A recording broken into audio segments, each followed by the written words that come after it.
And I wasn't darkness, so darkness I became.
Join the experience.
The oldest and strongest emotion of mankind is fear, and the oldest and strongest kind of fear is the fear of the unknown.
The most merciful thing in the world, I think, is the inability of the human mind to correlate all its contents.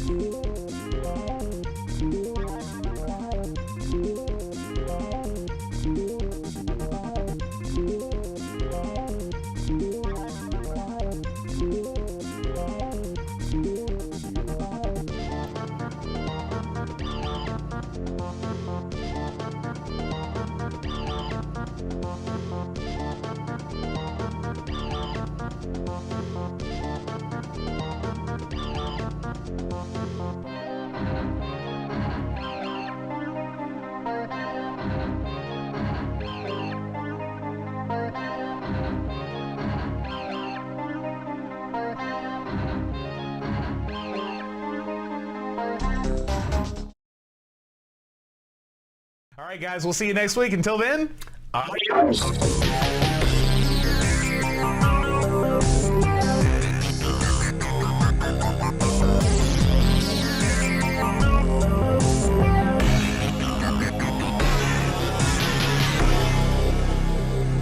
Conversations from the Darkside.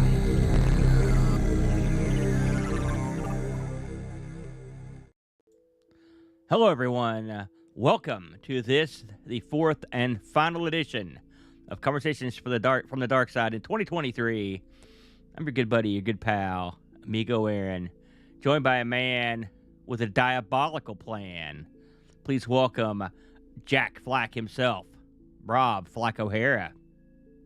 Hey, what's going on, everybody? It's we are at the final. We're at the end of the shows. We're at Halloween. We're at the end of the spooky season. I hope everybody has enjoyed all the shows up until now. And we've also got Mr. John Bodekar Schaller hanging out here in the rear of the haunted house. I don't know what the rear room of the haunted house seems would be. appropriate for you, Bode. You're in the. How's it feel to be in the rear end of the haunted house, Bode? You know, it sure beats being the rear end of the horse. I can tell you that.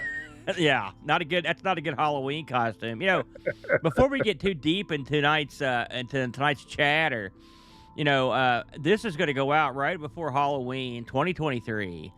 Are you guys dressing up for Halloween this year? And are you going to parties or anything like that, Flack? I am not going to parties. I am probably going to dress up. I have not come up with a costume yet. I've got a couple things.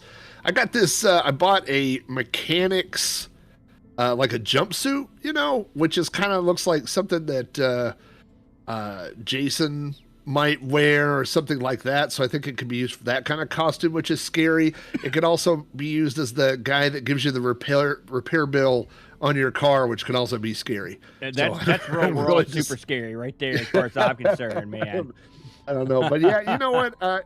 It's important to me to keep the tradition of trick-or-treating alive. I don't know if that will continue throughout our lives or our kids' lives. It seems like every year it was going down for a while, and then it's kind of making a comeback. So I don't know, but that's important to me. Is on Halloween is to, you know, be here at the house and give out candy, and as long as kids show up for candy, I'm going to keep giving it out. Very good, very good. And Bo, do you have any Halloween-ish activities coming up? So the big event for me is always costume day at school. Yeah, and I sort of already kind of overplayed my hand because we had Grill Dad Day during Spirit Week last month, and I wore my Fred Flintstone shirt, which would have been a great Halloween costume. But I was like, you know what, that seems like. And then my kids told me that Grill Dad is like some sort of weird internet meme, and I didn't know what it was, and I admitted that I didn't know what it was. And so I also have a Big Lebowski sweater, and I was thinking, man, I could roll into school wearing some sweats and the Lebowski sweater and put a little like protein shake in a cup, and it looks just like a White Russian. And then I thought, well, boy, I might get fired. That's so, I was wondering if you lost your mind, Bode. That's what I was just thinking to myself. Oh, Bode's gone insane. You can't do that anymore, Bode. You know, although it's funny, I just watched that movie last night. It's the perfect Halloween viewing. Not really, but so good. It's so good. I love it. Do you guys? Did you dress up? Did you have Halloween, like when you were a kid going to school? Did you have Halloween costumes? Do you remember any of those? Mine all sucked. You know, Halloween was different in the 70s, all right? Unless you were making, like I've seen your old outfits, Black, and your mom was making you the Chewbacca and all Stormtrooper, all cool stuff. Like my mom, worked a full-time job and went to school, and my dad worked a full-time job, and so I didn't even try to get that done. It was the old go down to Rite Aid to pick up the thing in the box. You know, I'd get to pick out the smock of the year, you know. And so I remember going to, like, you know, Batman, and I think one year I went like Richie Rich, which is that's particularly hilarious when you buy a thing that costs like $4. You know, and it wasn't until I got into high school where I started like trying to make my own outfits. You know, I went like everyone goes as a bum. I did that one year, you know, because my clothes were perfect for that, still are.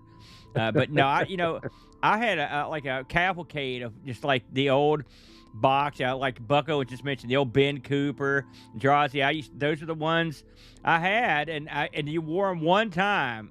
You never wore them again because they were pretty much trashed.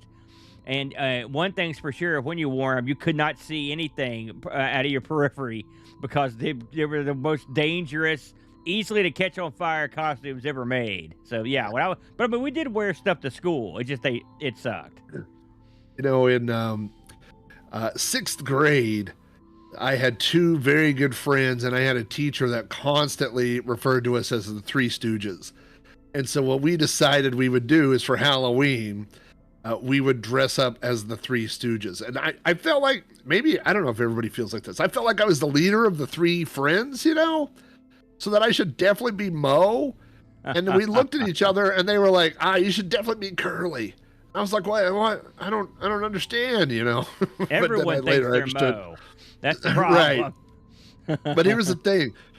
It turns out that sixth graders have no idea how to dress like the Three Stooges. Like we just put on button-down shirts, and the thing is, we didn't do anything with our hair.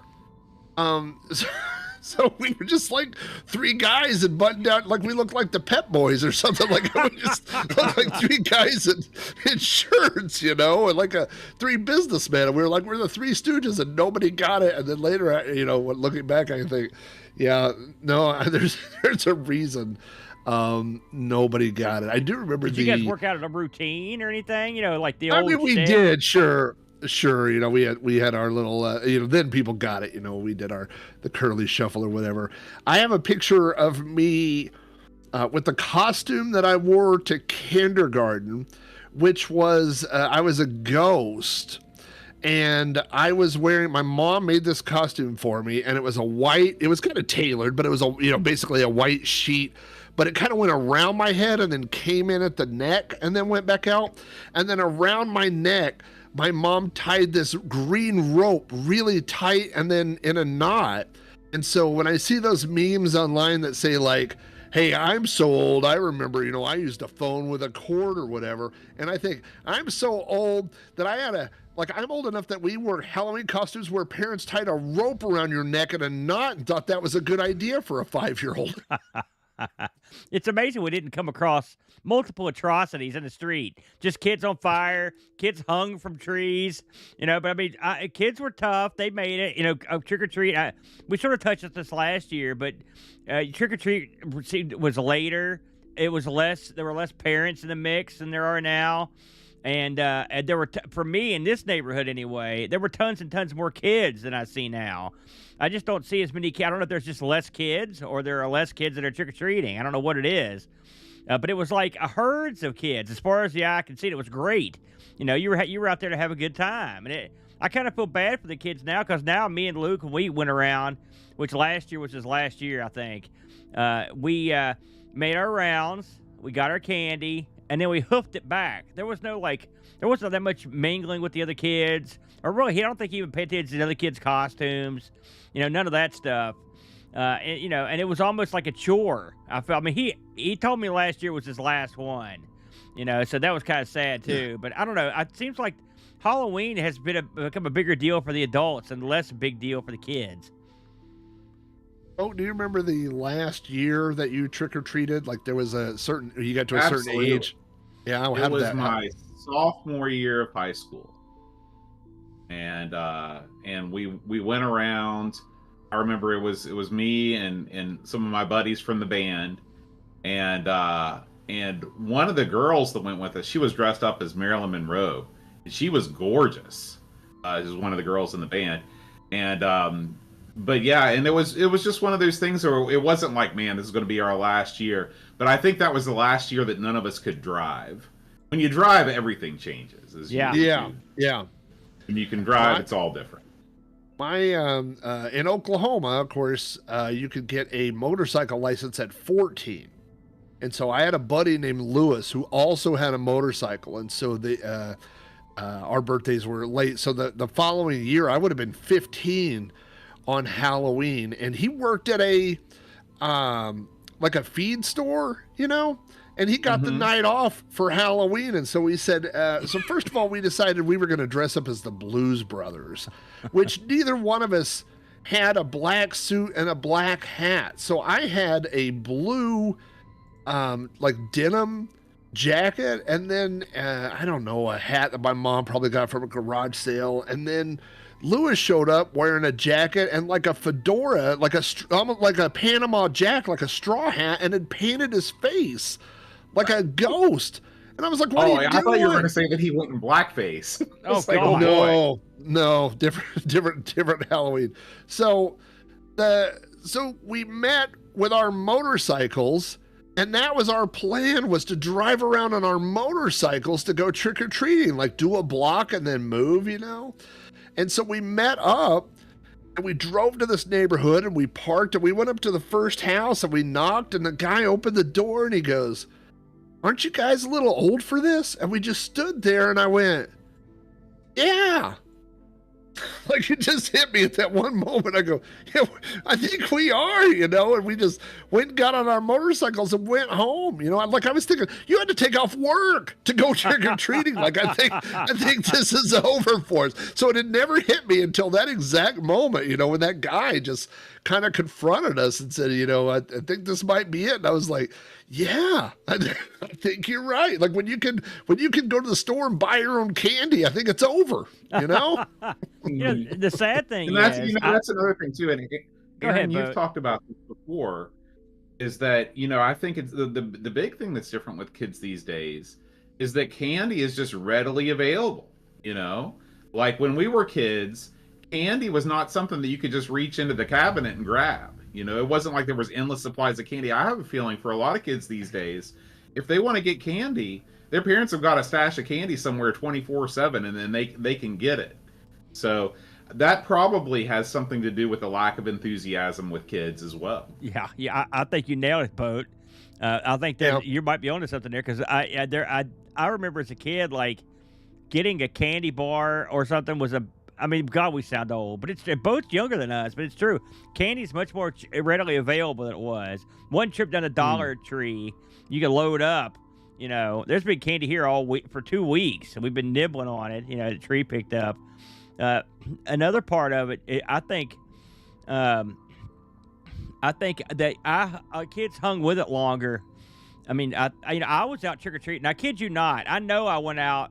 I was either 15 or 16 when I stopped. I went out that year, and I didn't give a crap because I wanted candy, and it was also, I looked forward to it every year. It was like a kid holiday, and I don't know if kids look at it the same way. My boy gets excited to wear a costume, but I don't necessarily think the act of trick-or-treating is like a huge deal for him. We get a few older kids, and when we get older kids, I will give out candy to them. Like, I don't cut off people, but they got to be in a costume. Like, sometimes you get the older kids and they just show up and they're just dressed, and I go, what are you doing? Like, no, and I'll tell you what bugs me is when the parents, like, you give the candy to the kids and the parents stand there, they're like, "Oh, you got any Reese's in there?" I'm like, go to Big Lots. Yeah, that's low end right there for sure. Yeah. Now, as adults, as we allegedly are, when did you stop when did you stop going to the old Halloween parties, or do you still go the big drunken? I used to go to some like tear it down style Halloween parties, especially as I was, moved out of into my 20s and 30s. I used to hold some big parties, and then my friends just stopped having parties, and then there is no party for me anyway. Do you find that your friends are still doing the parties? Have you thrown one recently? I remember the last time I threw one, Stranger Things had just came out, because we built the sheet with the letters on it and all the Christmas lights. Remember that shtick? So it wasn't too long ago. It was a fairly successful party, but man, I don't think I've been to one after that. Are you guys still getting out there into the party scene? No, see the thing is, I think what happens is you go to the party scene and then you have kids, or the people who were throwing the party had kids, and then it all stops for a long time. But now, my kids just moved out. My friends' kids have moved out, so we may bring it back. You know, it may be something that we start doing. The last big Halloween party that we had was my buddy Jeff threw it, and this was right after Blair Witch. And what we did was we went and got rolls of butcher paper and put them on the walls, and then we put our hands in red paint and put all these handprints on the wall. And we made the little, Blair Witch stickmen and hung them on things, and it was really great. And when he took the butcher paper off, we found where the paint had soaked through. Oh man, not good. Remnants of red handprints on the wall. So it was definitely a spooky Halloween, to be sure. Bode, are you doing any partying? Bode is a guy that throws parties. I don't know. Have you thrown a Halloween party recently, Bode? When I was in college, you guys might not know this, but Athens, Ohio, is recognized as having the largest Halloween celebrations in the country. That's a fact. I did not know. I knew, we were just talking last week that area was sort of had a reputation for the paranormal, but I didn't realize that was part of it. So when I was in college, Halloween was the biggest event of the year, and you always went uptown, and it was crazy time all the time. These days, I feel like, I don't know, it's weird. You're talking about how like it's a bigger deal for the adults now than it was for the kids, but I scan a lot of old pictures for people, and like there's tons of like grown-ups getting down and funky during Halloween back in the 70s. Like that was definitely a thing that grown-up Halloween parties were definitely going on back then. So that's not a new thing for older folks to dress up and stuff. I wouldn't be against throwing a Halloween party. Like you said, the last one I went to was at your place, and it was cool. It seems like it was right after you built the arcade. Because the arcade was still, I forgot about that. Yeah, you could go in there and it was like an arcade, and it was a good party. It was a good, and you had the fire outside and everything. So I think you want to have, but the biggest problem is that we just don't have any other friends. Our friends are just the same guys. Well, I mean, here's the thing. I used to have parties in Lexington when I lived there, and it would be a drunken, debaucherous mayhem. That's the way I like them, by the way. And then when I moved here and had parties, they were more like tipsy. The debauchery had been watered down to like slightly risque. And then after a while, the Halloween parties consisted of the people that come to Taze Valley Classic Computer Club wearing goofy outfits, and then eventually they just stopped wearing costumes. So it was basically like just having another Taze Valley Classic Computer Club meeting, except it was people said boo, I guess, would be the only difference. Right. So it's kind of a bummer. Now I feel bad for not having a big throwdown. So that means next year we've got to plan something, and then we'll just do the Conversations From the Darkside live from the party. That might be kind of fun. Oh, that's a great idea. Before we move along, I've been looking at some of the stuff in the our chatters have been saying here. I wanted to mention a couple of things that I read in here. One of the things I had to laugh. Ben666 said he once gave sweets to a kid and a Bacardi Breezer to his older sister, who had clearly been made to take her brother around to the houses. So he's giving out booze over there, which I think that's funny. Texas Foosball says his kids are super stoked for Halloween every year, and they really get into it, and they love it over there. So it's good to see that they're kicking that out over there. Buck Owens, we were talking about how little candy we got back in the day. He says he got one candy item per week at the grocery store, and he got a comic book. Not too bad. Draz says that chocolate candy was gold. I agree with you on that. I had a couple people in here, like a couple guys said that when they were kids, their families just didn't have the money to get them costumes. And I will say, I understand where you're coming from there, it was always tough. Times get tough on people, and it's tough on the kids the most. And they remember that stuff. So hopefully, all the people that had trouble back in their childhood that missed out on Halloween are kicking it in now. That we're. Can you guys still feel the pain of sticking your tongue through a little hole in one of those plastic masks. That feeling is still so evocative to me. When you strap one of those things and you're like, man, I bet I can fit it through. Great when you pulled it back in. Yeah. Yeah, Right. yeah. It's funny. I didn't know if you'd actually gotten. Of course, both there's that classic footage of you at Halloween, as I recall. That's that we right. played The last Batman year. costume. Yeah, but I was looking here at what people dressed up as, and I see Casper, a bum, and Evil Knievel. I think I probably went as Knievel back in the day. I liked vampires. I'm sure that was another one I did.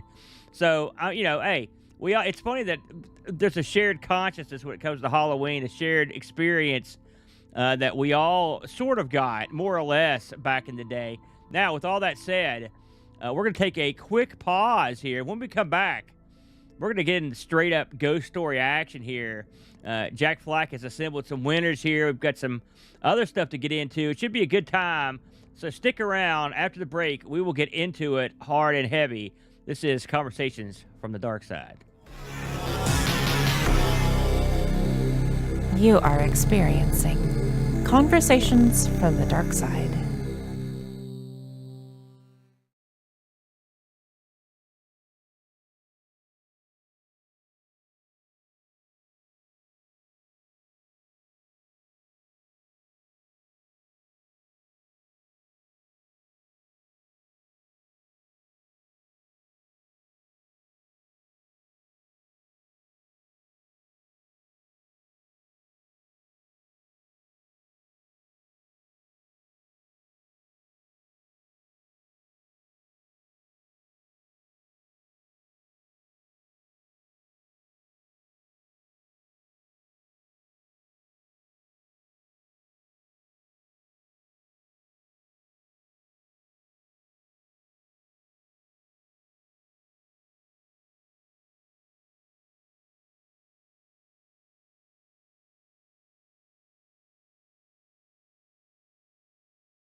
You are experiencing Conversations from the Darkside. And we're back with Conversations from the Darkside. Myself, Rob, Flack O'Hara, and the spookiest of the bunch, John Bodekar Schaller. He's unseen, but he's around, all ever present. Tonight, Flack, you put together what I would call a macabre menu of scary experiences and ghost stories. And we're going to kick that off. What have you brought to the table tonight, Flack? Well, the first thing, we of course, we wanted to tell some ghost stories and some spooky stories. And I wanted to tell you about a local hotel that you guys probably have not heard of. It is the Skirvin Plaza. The Skirvin Plaza is in downtown Oklahoma City. It is Oklahoma's oldest hotel. It was built in 1911. Right off the bat, I mean, this seems like a spooky sign, but it's made up of 3 towers, and each of the towers has 13 floors. So I don't know, it just seems like a odd design to begin with, But the Skirvin is one of those really old style hotels. You have got the big fancy woodwork. You've got the little, they have the little chaise lounges outside of the rooms, like a little sitting area before you go into your room. So it's really old style, kind of fancy. But there is an old rumor ever since that as long as I've been around, that the Skirvin is haunted. And A lot of people have reported hearing weird things at the Skirvin, seeing things, experiencing doors open and closing and things like that. There is one particular room that is supposed to be more haunted than the others. It is room 1015. The original owner of the Skirvin, his name was W.B. Skirvin. Bad and apparently name. he had an affair with a maid whose name was Effie. And they apparently room 1015 was where they met to have their torrid affair. And she ended up getting pregnant. And there's no... essentially what happened is she, for some unknown reason, leapt out of the window of room 1015 to her death. And so ever since then, people who stay in room 1015 claim to hear a baby crying in the middle of the night, or some, there's all kinds of spooky things that go on. But what's really interesting about the Skirvin Plaza is that because it is right downtown, it is right across from the building that they built the stadium for our NBA team, the Oklahoma City Thunder. And so when visiting teams come to Oklahoma City, a lot of times they stay at the Skirvin Plaza. And so in 2010, the New York Knicks, who were, had a much higher rating than the Oklahoma City Thunder at the time, got beat really bad by the Oklahoma City Thunder. And afterwards, they said, we couldn't get any sleep in that hotel. That place is haunted. They said there was all kinds of noise and things like that. And so this kind of became a thing in that same year. The Chicago Bulls also said they reported that their doors were slamming shut and there were strange sounds, and it was all blamed on, ghosts at the Skirvin Plaza. In 2012, the Miami Heat said the same thing. There was we have a lot of women's softball here and women's basketball tournaments here. And in 2013, the Baylor Lady Bears came here. They were by far, they were the champions. They were the previous champions, and they were by far favored to win this tournament, and they got knocked out by another team. It is listed as one of the biggest upsets in women's basketball, and they blamed it on the Skirvin Plaza. They said that place is terrible. We can't get any sleep. There's cold drafts and weird things. So a lot of sports teams that come and stay in downtown Oklahoma City, there was actually a rumor that when teams would call and they didn't know where to stay, that Oklahoma City places would tell them to stay at the Skirvin in hopes that they would have a bad stay downtown. And by the way, it is known, everybody here knows it at the Skirvin Plaza, but it has been purchased a couple of times, and it is now officially the Skirvin Hilton Hotel. So it is a official Hilton hotel downtown, but everybody still calls it the Skirvin Plaza. There was a time when the Brooklyn Nets came here, and that was when Kyrie Irving was on the team, and he had such a terrible night's sleep. He said he was haunted by nightmares, and Kyrie Irving said he's going to produce a documentary about how haunted the Skirvin is. So that hasn't happened yet, but there may be a documentary about the Skirvin Plaza coming out one of these days. That'd be interesting to say. I will tell you that for my wife's, for our 10th wedding anniversary, instead of going out of town or going to do something, we just decided to get a hotel room somewhere, and we ended up getting a room at the Skirvin Plaza. And so I was very excited.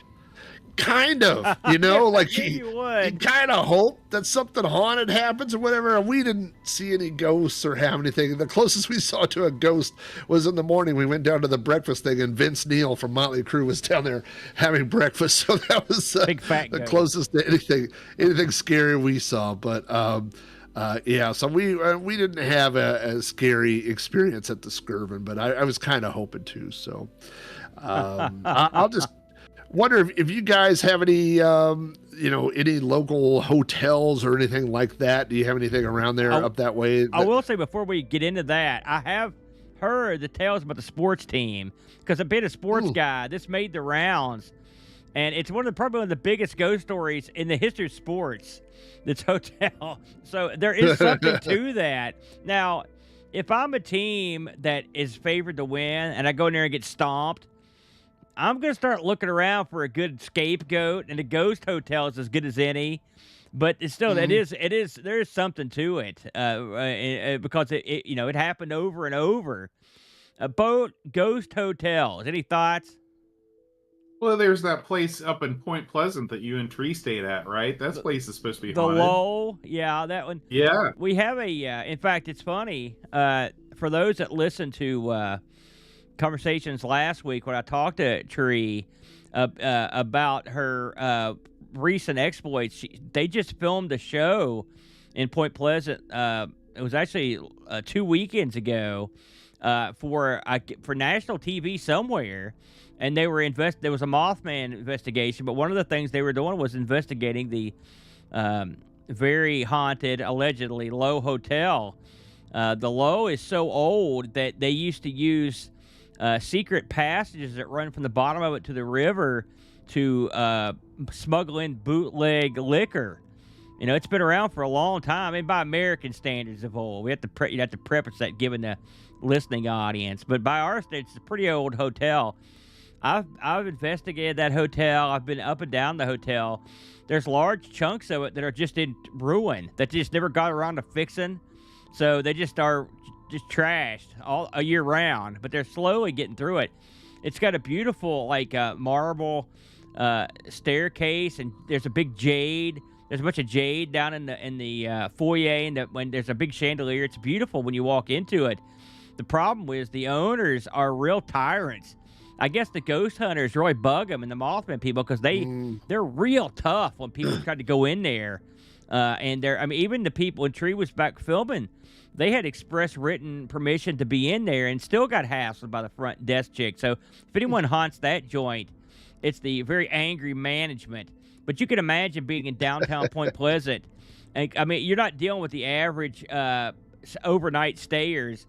You've got the goofiest freak boys and girls all descending on your town, especially around the Mothman Festival. So, but it is a beautiful hotel. I'm trying to think if I've ever been in any other. I was in the Anchorage, which is up just outside of Parkersburg, and the Anchorage was a club. It was a hotel. It's been a bunch of other things in its existence. It's a pretty creepy place. We did some EVPs, electronic voice phenomena recordings in the basement of it. We had to find a secret door to get into the basement. It was a real weird place, and got down in there, and it was pretty creepy. I would say would I say it was haunted? No, I didn't. I didn't see a ghost or experience anything, but other people have. So those are the two that come to mind. And from my experience, I know Lexington's got a haunted hotel that is downtown, but I don't think I was ever in it. I heard rumors about it.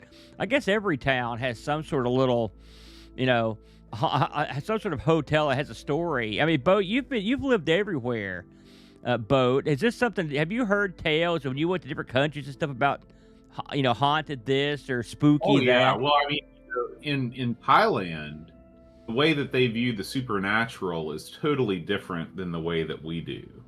They are accepting of the supernatural in a way that we are not, where it's sort of taken as a matter of course that there are spirits and there are ghosts and there are things that are out there that are just there, and it's just it's as real as you and me. And so, Eep has told me some stories about when, like her mom seeing things in the jungle. Because back in the day, when you had to get up in the middle of the night to do your business, you went out to the jungle. Yeah. And she remembers seeing lights in the jungle, and this is decades before electricity made its way out that way. Things like that, and of course the whole spirit house thing, which I think we've talked about before on Conversations from the Dark Side, where People erect these houses, these miniature, almost dollhouse like houses in front of their houses, as a way to attract the spirits to come and stay there and sort of haunt these little houses rather than haunt their actual houses. Pretty neat. You mentioned something there. When you're and maybe this has happened to you, Flack. I don't know how often you camp, but I think you went. Seems like you mentioned you've gone camping a lot, but somewhat back in the day. There's not a spookier experience than being in the woods somewhere and seeing a light up on a hill or hearing something off in the distance, and you can see how spooky things were written or why people back in the olden days found religion or whatnot very quickly, because that is a chilling effect, especially, and when you're a modern person, you're used to that sort of thing. That's one thing, but you can imagine someone seeing dancing lights on the hillside or hearing a weird scream out in the woods that was, a pioneer or a fur trapper or something. It would be, I've been in the woods and seen lights, the old fire on the mountain. I've seen that before, several places. And you never, could it be someone up there with a lantern? Sure. But whoever it is, it's in the middle of the night, and they're at the top of that mountain with a light. Like, why are they up there? Who are they? It's creepy stuff. My grandpa and uncle, they split a big area of land, and since my grandpa passed away, my uncle has it all, but it's about 200 acres in southeast Oklahoma. And I can tell you for a fact that being out in the woods during the day is different than being out in the woods at night. It is a whole different ball game, and when that sun starts going down and the shadows start stretching out across things and you start thinking that you might have seen something, whether or not you saw something move or whatever, it's different, so yeah. It's between when it comes to the getting back to the hotel situation, if you go into a hotel that is haunted, I wonder if it doesn't taint your mind a little bit to the experience, because I always, normally if I go to a place to investigate it, I assume it's haunted. I don't know if I've ever personally been in a hotel that I didn't have any idea was haunted and got scared about a haunting. So I guess by that definition, I've never had any experiences in a hotel. Well, I have, and that's the next thing that's on my list is the Midland Railroad Hotel, which is located up in Kansas.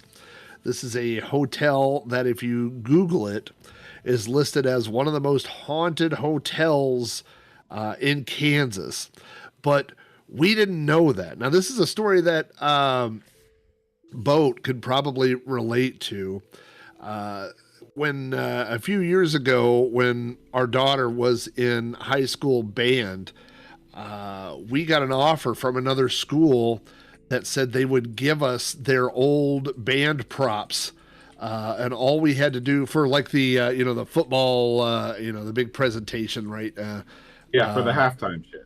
Yes. And all we had to do was come get them. And of course, as parents of band participants, you're supposed to volunteer a certain amount of hours, but basically we found out that if we would drive to Kansas, pick this stuff up, and come home, we would be off the hook. Yeah. So that's this is every band parent is waiting for an opportunity like this, that you can knock everything out at once. And we jumped on it. So we drove, and my wife found a hotel to stay at, which turned out to be the Midland Railroad Hotel, which, if you look it up like on Yelp, it says two things. Number one, it says most haunted hotel in Kansas, and the second line says free Wi-Fi. So I was like, well, there's a little something for everybody, right? And so but the thing was that, to be 100% honest with you, we did not know that this place was supposedly haunted when we stayed there. And again, it was one of these old style hotels. It's a 3-story hotel, so it's a more of a large square building. It's not like a new high-rise type hotel. It's an old building. And we didn't have any, hear any odd sounds. We didn't experience anything, spooky or anything like that. We had a great night's sleep. It was a very nice place to stay. And the following morning when we woke up, room service came. Someone knocked on the door to drop off room service. And I turned to my wife. I said, "Oh, did you order breakfast, room service or something?" And she said, "No, I didn't." And I said, and then she looked at me. I go, "I didn't do anything, And so I got out of bed and I went and opened the door, and there was nobody there. And I was like, "Did you hear somebody at the door?" She said, "Yeah, somebody totally knocked on the door, And I kind of looked up and down the hallway and I didn't see anybody. So, there's a lot of explanations for that, and I didn't think anything about it at the time, Did you hear them say room service? Was that? No, just heard someone knock on the door, and so we just assumed that then it must have been, that was my assumption that somebody was bringing breakfast or the bill or something, And so later, as we were checking out or whatever, the person said, "Did you have any, they had like flyers about it being haunted." And I think she said something about it. I was like, I had no idea this is supposedly haunted. But I looked up online and there's a story about how this hotel is haunted, and supposedly it is haunted by a small orphan girl who lives on the 3rd floor, which happened to be where we were. And they said many people have reported hearing knocks on the walls and doors by this orphan ghost girl. And I was like, "Do you think there was a ghost that knocked on our door this morning?" I don't know who knocked on our door. We didn't see anybody out in the hallway. So I have no explanation to that. I really have no explanation as to what happened there. But it was funny. It wasn't like beforehand that we knew the story and we were waiting to hear something and say, "Hey, that was a ghost knock." I didn't know anything about the story until after the knock and after we had left. So it was kind of a strange experience. Was it a ghost? Was it the wind rattling the door? Did some kid run by and knock on the door and run off? I don't know. I didn't see. All I can tell you is when I opened the door, there was nobody out in the hallway when I went out. I'll tell you, I think I can speak for Boat when I say this. I am all for a ghost that orders room service. If that's a thing, I'm down. You can haunt my hotel room every night, brother. Set me up. Yeah. That's creepy stuff right there. It's like I said, the way you deliver that. I mean, it's a mundane act but here you are all these years later still thinking about it. So it's one of those things that it doesn't hit you at the time, but you have time to mull it over, So now you wonder, what the hell was that? You're right though. I mean, as kids, we heard all these ghost stories. The guy with the hook hand, or what was it, Bloody Mary, who would appear in the mirror, the decapitated head of Bloody Mary and all this. But that's what I want, is one that delivers waffles. Like if I could get that ghost that shows up in my hotel room, I'm okay with that one. That's a haunting I will take. Before we move on here, we got a actual voicemail. I can't believe it, on the line here, and I want to play this. All right. And this is from your good buddy Drazi there. I want to make sure I've got this rigged right. So I'm going to try to run this, and we'll see how it goes here. So bear with. Hey, Aaron. Let me turn up the volume on this thing. When I was a little boy, all right, can my everybody hear that? grandparents lived in Cleveland, and they had We'll a start very it over. old... Hey, Aaron. It's Drew. How you doing, man? I think I got a tale for you. When I was a little boy, my grandparents lived in Cleveland, and they had a very old house.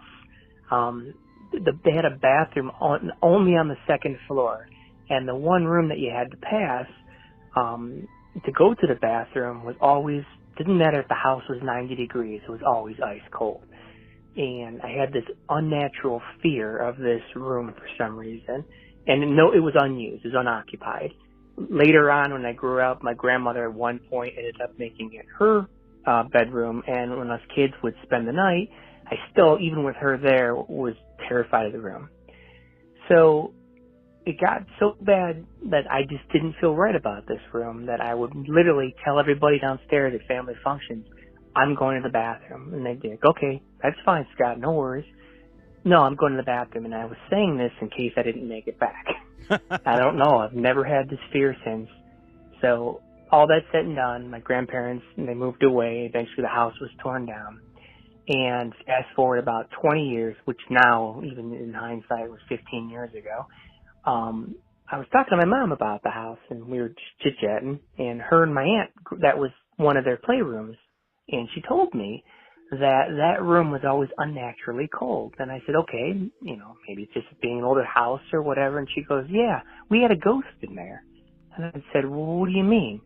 She said, yeah, there was a leather chair in there that was old, and my aunt, her sister, my aunt and her would be playing as little girls, and all of a sudden they would see an impression on the chair, and the room would get even colder where they could see their breath. And this even happened, whether it was winter or summertime. And I asked her, I said, didn't this freak you out? She said, no, it's our Casper, if you will. And I said, and that's when I started divulging that why I always told her, hey, I'm going to the bathroom because I had to have said room, and I was terrified of the room. And she said, really? I never knew that. And I said, yeah. And she goes, funny thing, when I moved, the next house, I noticed that there were some odd things taking place. But my grandma, her mom, still lived at the old house. And I said, really? And she said, I think the ghost followed me. And I said, oh, okay. So my sister one time, when she was babysitting us, because we were younger, we were all alone, and we were all together watching a movie on TV, and all of a sudden the microwave went off. I thought, we all looked at each other like that was weird. And then about a half hour later, the toilet flushed. Now we're freaking out. Like, are you serious? And again, I didn't know this story about the supposed ghost traveled to the new home. So when my parents got home, I told them about that, and then my mom just... And there you go. That's where the voicemail cut off. Good, creepy stuff there. Just to recap, John said he used to be fearful of going to the bathroom at this house, and it turns out that his grandmother told him, yes, there's in fact was a ghost living in there, and when she moved, apparently the ghost went with her. And as they sat and watching TV, the new I guess it's a bathroom ghost, would be more at one point was flicking the light on and off, and it flushed. Eventually, he turned the microwave on, and then he flushed the toilet. So this is still, that would be super creepy because that's one thing that's not going to happen if there's no one in the house and the toilet flushes on its own. That is not going to happen unless you've got a really highfalutin potty in there. So that was good stuff. Good creep. It's funny when a lot of people have these memories of either their house or relatives' houses that have spooky areas in them. Sometimes they live there, sometimes they're visiting. Has that ever happened to you, Bo? Did you ever have a relative or a stay at a family friend or whatever that had a spooky part of the house you didn't like to go to or had a rep? Yeah, absolutely. I used to, one of my best friends growing up lived out Charlie's Creek. Oh, man, that's way out. And yeah, you're going way out. And the plumbing in this house was such that whenever you would run any sort of water or take a shower or anything, it would creak and it would moan. And it used to freak me out. And I used to get so scared. I'd spend the night at this kid's house all the time. And he had this big, carnival-style dog, like you'd win at a dart throw or something. and I used to, barricade myself under that thing at night. Because, I would hear, the pipes moan and groan. Yeah. And it used to freak me out. It's odd that you would pick a carnival-sized, huge doll to sleep under. Well, you got to cover up, because if the ghost comes in, if he sees the dog, he'll move on. What if the dog was the ghost? You didn't think about that, that, would be an interesting list. Flack, did you ever live any place that creeped you out? You lived in a lot of places over the years. Yeah, I don't know that I did have, we had a house, the first official house that my wife and I bought together was actually built in 1880. which was, I believe, 26 or 27 years before Oklahoma was a state. This was an old house, and it definitely had, when the wind would blow, it would blow right through the walls, through the windows. It was always creaking. It was always making noise.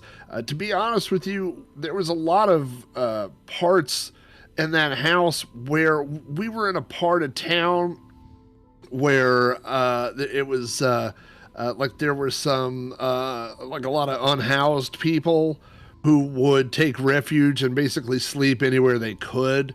So like we had a shed that was almost a lean-to. I mean, it had a dirt floor, just a little wooden shed in the backyard. And we had always there was evidence that people had slept in there or were sleeping in there, things like that. So I was always I was more scared of the residents in town than I was of the ghosts, But yeah, if any place was going to be a creepy house, that was definitely it for sure. Hey, you know what? Oh, go ahead. I just had one memory.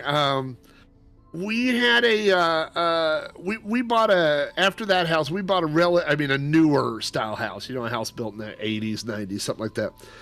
And I do remember when we were touring the house, the realtor was showing us the house. There was like a nursery room, like a kid's, bedroom type thing. And there was a closet, and it wasn't, like a huge walk-in closet, just a normal closet, And on the door handle, there was a lock where you would lock it, but it was on the outside. So it wasn't a lock, like to get it like a safe room. A safe room, if you got inside, you'd lock it from the inside, But this door was set up to lock something in that closet. And that always creeped me out. Maybe they hated their kids. I mean, who knows? Who knows why would you have a closet where you could lock something, something that could obviously open a door handle, so it's not a pet or something? And that always bothered. We changed that door handle because that bothered me so much. So I don't know what the story was about that, but that was just an area like when you just get like a bad vibe about an area, I got that about that closet. I don't know what the story was, but that always bothered me for some reason. Yeah, man, that would get me too. I've watched too many old TV shows where they had like a murdered child, or like Rosemary's Baby lives in there, or that little freak. Who's the little kid that rode the tricycle all over the place? The little devil kid. I can't remember his name. Oh, the Omen kid. Oh, yeah, I thought you were talking about Danny from The Shining. Oh, yeah, well, no, I don't blame him. Damien was that kid's name, right? What's that? Yeah, Damien, that's it, Bode. Good stuff there, and thank you again, Drazi, for sending that in. I love that stuff. And listen, I mentioned it. I haven't mentioned this show. I'm going to mention it one more time. The automated voicemail line is up till the end of the show. So if you've got any interesting stories you want us to put on the show, you've got about an hour of TV time remaining before we finish up for the year. You can text or call the number on the screen. Flack, you had another great suggestion as a talking point for this evening. Why don't you take it away, my friend? Well, this is a ghost story that I had this book when I was a kid. It was a Reader's Digest book. It was called Strange Stories, Amazing Facts. And it had all these different chapters. It had a chapter of amazing things around the world. And it talked about the world's highest waterfall and things like that. And then there was another one that was like the future of space travel, and it talked about, things in the solar system. And then there was a giant thing in the middle that was like, these are the world's most terrifying stories, which I would flip to and read at night, when I was 8 years old, and read all these terrifying ghost stories about haunted houses or just incredibly, this is like where I learned about Jack the Ripper and Spring-Heeled Jack and all these things. They were all in this book, all in one chapter. And one of the stories in there was called the Belmez Faces. I might be not pronouncing the because it's Spanish. It's either Belmez or Belmez Faces. It's also known as the Faces of Belmez. There's the nickname for this house was called the House of the Faces, which sounds creepy right off the this happened in or began happening in Spain in 1971. There was a family and it was the Herrera family who lived in this house. I guess the town is Belmez, and the family was in their house, and this was a old style house that had concrete floors, and they went into the kitchen, and on the floor were these ghostly faces. The faces just appeared out of nowhere. They appeared, and they looked like people's faces, and there were reports. Now, some of the reports have been questioned later as to their authenticity, but the family said they tried everything they could to get rid of the faces. They covered them up. They said the faces would move. The family said they tried to scrub the faces. They put like bleach and stuff on the floor and tried to scrub the faces off, and the faces like turned to anguish, like pain, like when they were being scrubbed. It's absolutely they didn't horrifying. like the scrubbing. That's what you're saying. No. And so the father went and got a pickaxe and destroyed the floor. Because they could not get rid of these ghostly faces that were appearing on their concrete floor. He chopped up the floor, and they brought in more concrete. Well, now other people said, well, why'd you do that? Why'd you chop up your floor? And so the story got out that there were these ghostly faces appearing on their floor. So they poured new concrete on the floor, and the faces came back. There were a couple of different faces. There was a woman's face. There was one that is known as the bald man.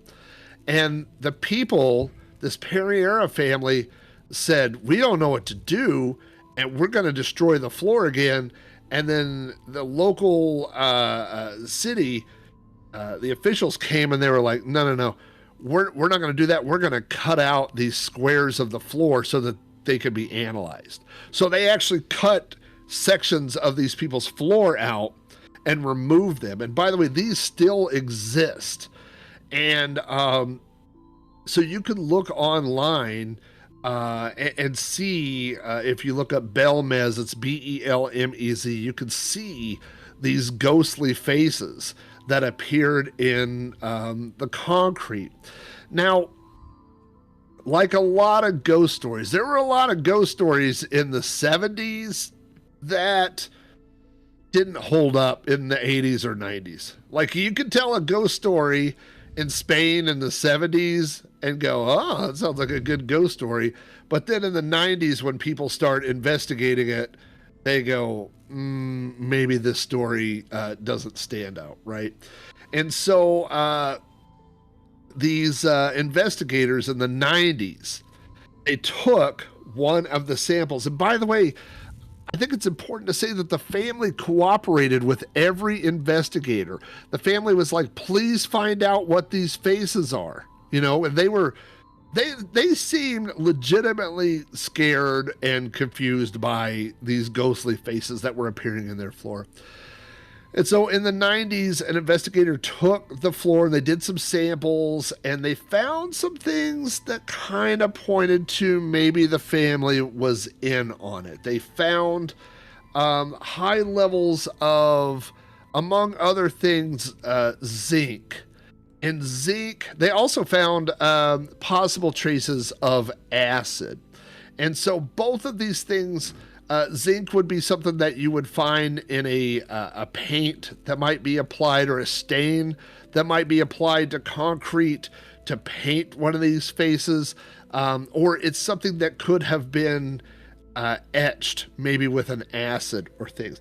And by the way, there were three people. I think there was the married couple and their son who lived in the house. But the married couple said, we didn't do this. Like, we don't know, we can't explain that, but we didn't do this. So suspicion kind of pointed to maybe the son had done some of this, and the parents didn't know about it or something like that.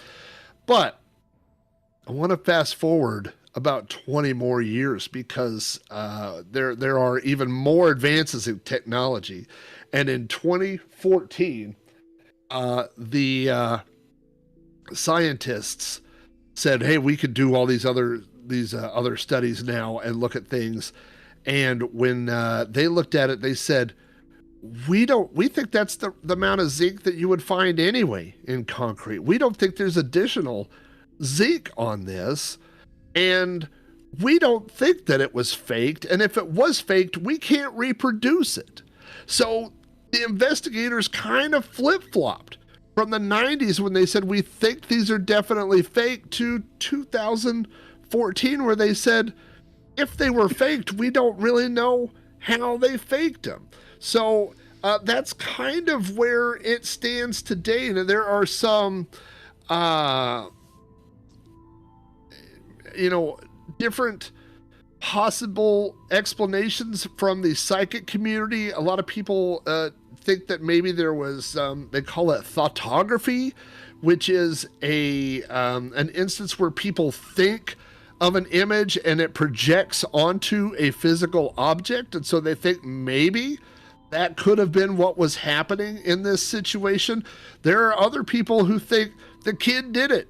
They think the son Daniel was in there at night painting faces on stuff. Now, I don't see how he could make faces that would change or would show pain or anguish when they were trying to scrub them and get rid of them. So I don't know, but I do know that the Belmez house, the House of Faces, is open for tourism. If you happen to be in Spain, you could go to this house, and they have faces from the floor that had been cut out on display. And you could go see those things. They're still there today. So this is a story that haunted me as a child. I would put this up there with me being afraid to take a bath after seeing Jaws. I remember going to the kitchen in the middle of the night to go get a drink of water and looking at the tile and making sure there was no faces on the floor. This story terrified me to death. So that is the story of the Belmez faces. I'm interested to see what you guys think about that story. What'd you think about that one, Boat? Well, it is interesting, and it shows you, because I've read about things like this before where, I think about something outside of the realm of ghost stories, but something like the Shroud of Turin. I'm sure you guys have heard about this before. It's this piece of cloth that purportedly, Christ was wrapped in after his crucifixion, and it bears all of these there's a picture that's sort of embedded on it and things like that. And it seems like the authorities kind of flip-flop back and forth with knowing exactly how it was done to not being able to explain any of it. And, it just goes to show, you just got to keep an open mind about stuff sometimes. And, who's to say what the story is? But it is weird how that sort of phenomenon was combined to just, was confined to just the one house. You said there was never any explanation given, like why the faces appeared, right? No, the family was completely confused by this. And the Shroud of Turin, it was the same way, where they had scientists who said, this is how it was done. It was done this way. And then they said, oh, make another one, and nobody could do it. Right, so it's one of those mysterious kind of things where it's like, you can explain what might have been, like the Bigfoot, the Roger, the Patterson film, where people go, it's a guy in a suit. It's obviously a guy in a suit. And then you say, do it again. And nobody has made a Bigfoot video that looks that good. And especially not with technology that was, 50, 60 years old. So it's funny that people claim to be able to explain some of these things, but then they can't replicate them. Yeah, Yeah. that's right. I haven't heard that particular story, but there's a long-standing story or plot device of a stain that won't come up, or blood stain or whatnot. Faces give that a unique, fresh look there. That way, when you were telling that story, I thought to myself, at what point would I have left that house? Because you're talking about they scrubbed the faces, they put a new floor, the faces came back. There would be no floor pouring for me. Once I tried to scrub off the thing and it didn't leave, I would leave. The faces win. I'm out the door. I'm not going to wait around for another floor to be installed when I see something like that. It depends. There's a lot of times where you have to say, financially, where are you at? Because, like, if you just moved into this, or if you're renting, and then you go, hey, by the way, you got a nice view of the mountainside. There's 2-bedroom, 2-bath. Oh, by the way, creepy faces show up on the floor. Then you go, I'm out. I'm going next door. But if you inherit this house, maybe you don't have money to move somewhere. Then you just got to start buying bath rugs and putting them all over the floor. I mean, did they ever think about just installing carpeting? I mean, that would be and then you would just have those muffled cries at night, get off of us. Yeah, or floating floor, anything. Good stuff there. Listen, we're going to take a break. We're halfway through, everybody. We just had another submission. This is the time. This is the 11th hour, as they say.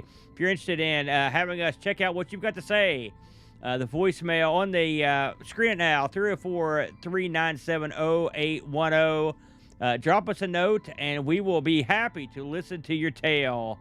This is Conversations from the Darkside. We'll be right back. You are experiencing Conversations from the Darkside.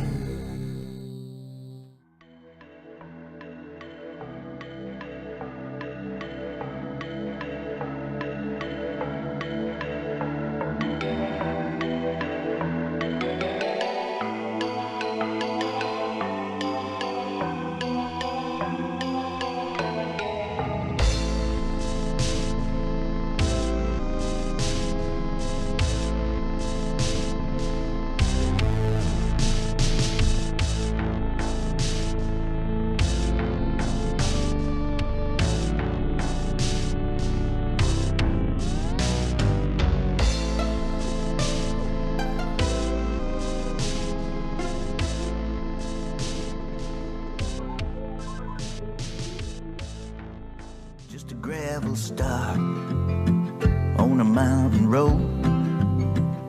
From all the tales I've been told, there's a monstrous ape soaked in sap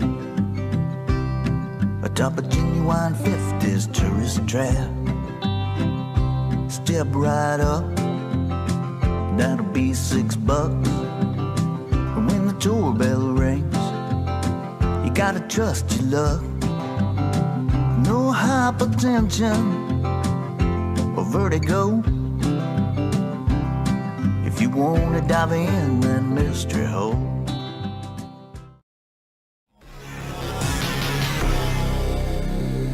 You are experiencing Conversations from the Darkside.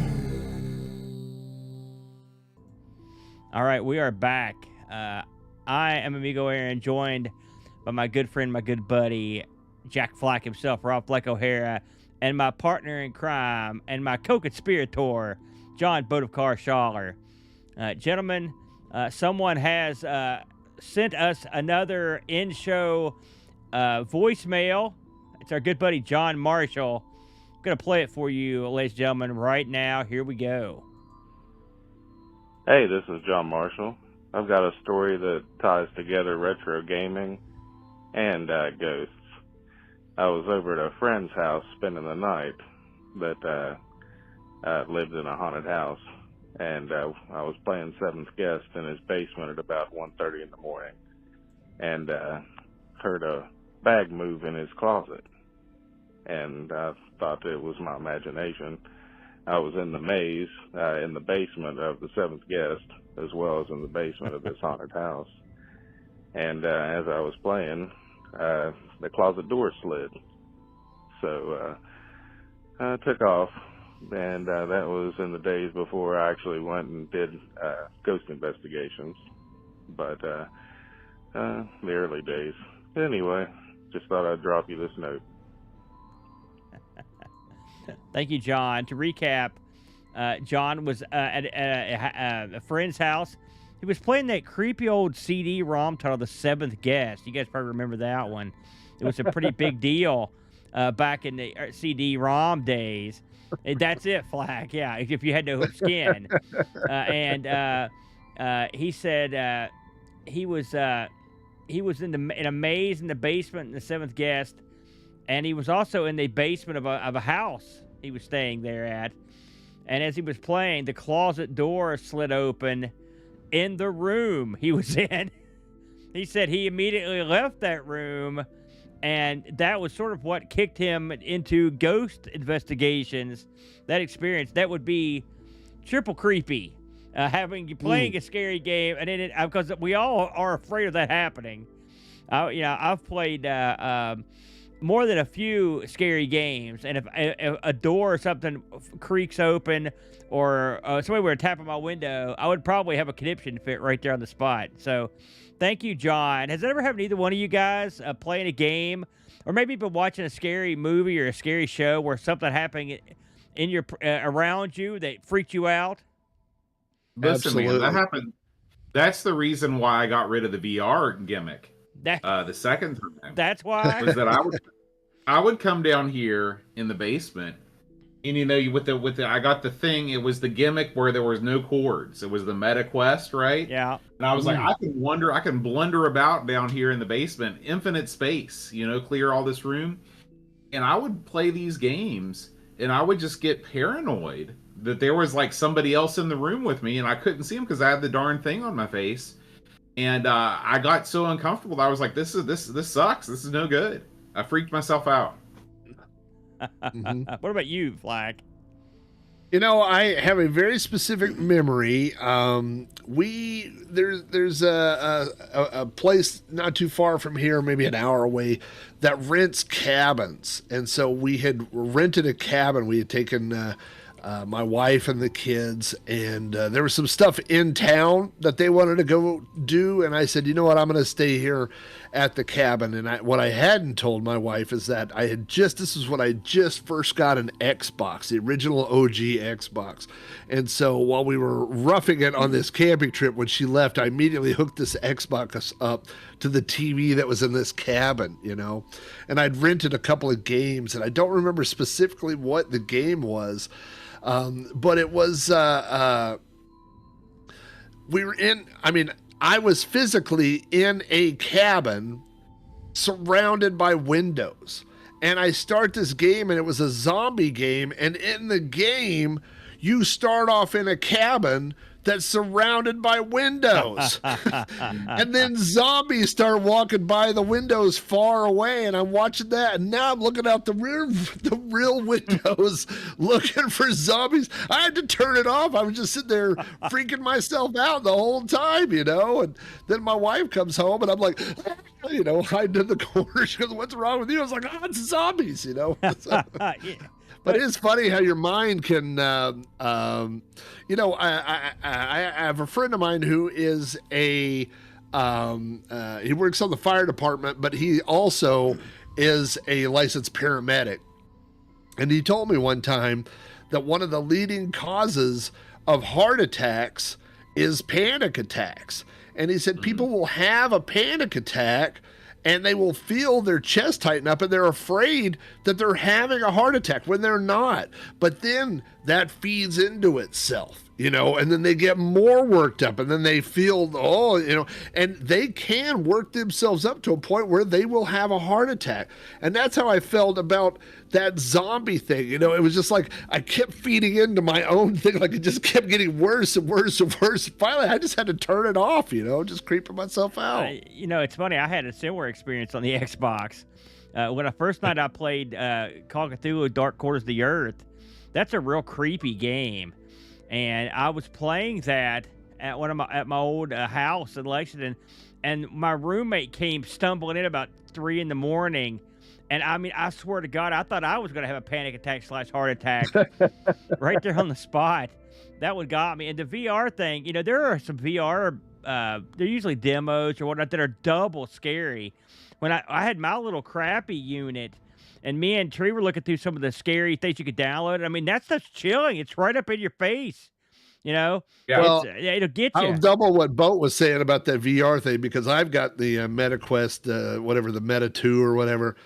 And yeah, it is. I remember not necessarily like horror, straight up horror, but there was a Jurassic Park kind of demo, I remember that. And the thing is, yeah, there's something about that technology that tricks your mind where, like, I know that there's not, a T-Rex in my house. Like, I know this. My brain knows this.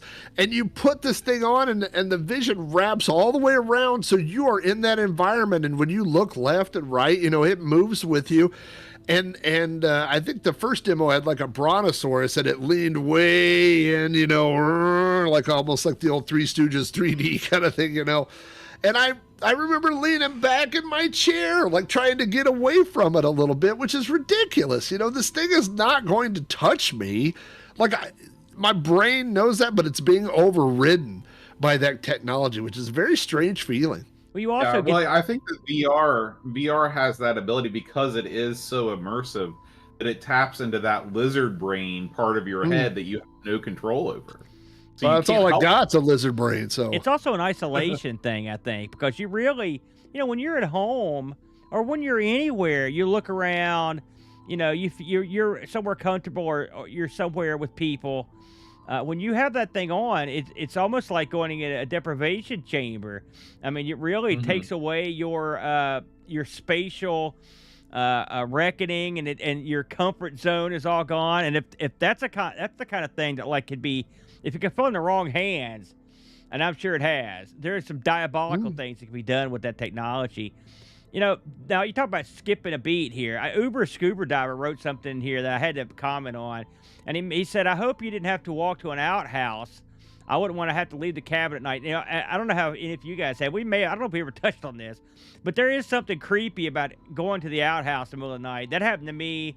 I had some relatives back when I was younger that didn't have indoor plumbing. They had actual. This is West Virginia, brother. That's still people probably have them, and that is not fun. You'd be amazed what your bladder can take at night that will prevent you from. There's two things I hated was going to the outhouse when the weather was bad, or going to the outhouse when I was creeped out. And you can be darn sure when I stayed at those houses, I was pretty young, but there's no way on earth I would want to go out there while I was watching a horror movie or something. That's a 0% chance. I mean, I'll tell you right now, a little Aaron would have peed off the porch and when no one was looking. And if you could, and if that's not what you're up to, it's bad times, because I mean, it's creepy sitting in those little. I mean, if you don't know what an outhouse is, if you're from around here, it's a picture a tall building that's just exactly as square footage wide as a toilet, and that's what you're on. It's a tall, thin, little itty bitty building that you go in. Now, some are more elaborate than others. The old thing with the moon on the door is sort of not really the way it usually goes. They're a little bigger than that. And sometimes you'll maybe have a something in there to like read or something, and maybe you'll have a light, but usually it didn't have heat, and it sucks. Have you guys ever used an outhouse?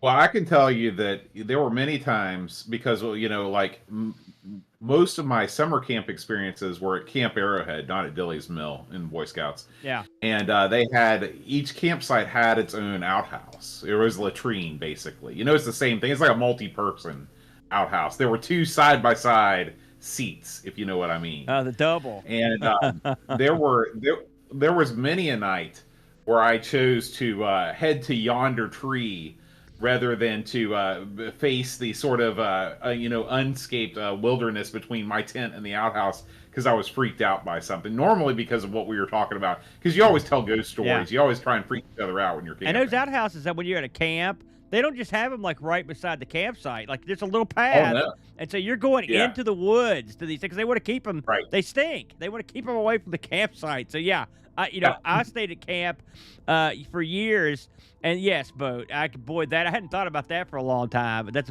a good point there. Horrible stuff. Well, we'll move from outhouses back to the penthouse of ghost stories. That is. What do you got next on your list, Jack Flack? This is actually another story from that same book. So if that wasn't enough nightmare fuel for little tiny Jack Flack, this one definitely was. This is the story of the SS Watertown. This is a true story. The SS Watertown was a oil tanker ship in the 1920s.